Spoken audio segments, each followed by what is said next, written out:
c'est très intéressant de voir à la fois des entreprises de petite taille, de grande taille, des étudiants, des universitaires qui se mettent ensemble pour réfléchir à ce qui rend à la fois nécessaire et possible le renouveau d'une industrie qui est indispensable pour notre pays et pour son industrie et pour sa souveraineté. C'est une bonne occasion, je dirais, de rencontrer des gens d'horizons et de fonctions variées, toutes ces fonctions dont on a besoin pour que le nucléaire soit efficace, et dans le lieu symbolique d'une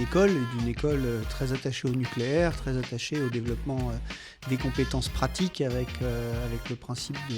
historique de l'alternance. Donc je suis content d'être venu. Beaucoup d'énergie, c'était très intéressant de voir cette vivacité d'échange, de voir aussi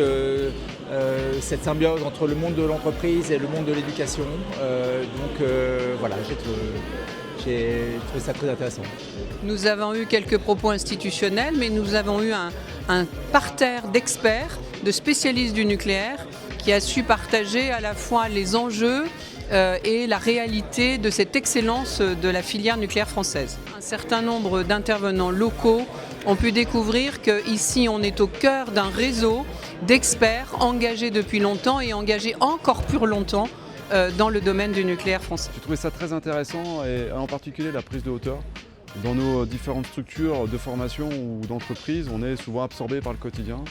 et de prendre un peu du recul sur finalement qu'est-ce qu'on est en train tous de réaliser dans le cadre finalement du renouveau industriel de la France. Je trouve que c'est toujours instructif et ça nous donne quelques clés de lecture et qui donnent du sens finalement à nos actions de tous les jours. Ça a été une journée très enrichissante, ça permet de se poser au moins pendant une petite demi-journée autour des sujets de la filière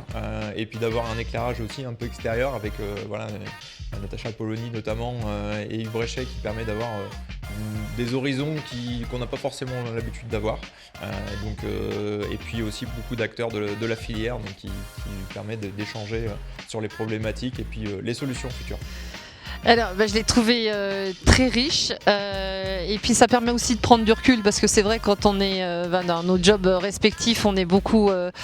happé par le quotidien et là ça fait du bien aussi à la fois par rapport aux interventions qu'il y a eu, très opérationnelles comme Natacha Polony, Yves Bréchet. J'ai trouvé que ça ramène du sens et ça nous permet aussi de réfléchir et puis bien sûr c'est de se voir ensemble tant industriel qu'avec ISTP IRUP aussi avec qui on est très partenaires, donc voilà, c'est une richesse d'échange. Alors cette demi-journée au sein de l'IRUP, elle est absolument formidable parce qu'on y voit justement des acteurs de la filière, on y voit un dynamisme absolument total et on voit ce que c'est très concrètement que de faire revivre la filière nucléaire par la formation qui est ce qu'il y a de plus important. En plus, former en alternance, c'est faire entrer les jeunes au sein des entreprises, c'est donc créer ce lien entre le lieu de formation et le lieu d'exercice. On voit ici dans cette matinée de l'IRUP à quel point en fait, sur le terrain, tout le monde se prend en main et il y a tout à faire et qu'en fait la créativité, l'envie, l'énergie, elles sont là.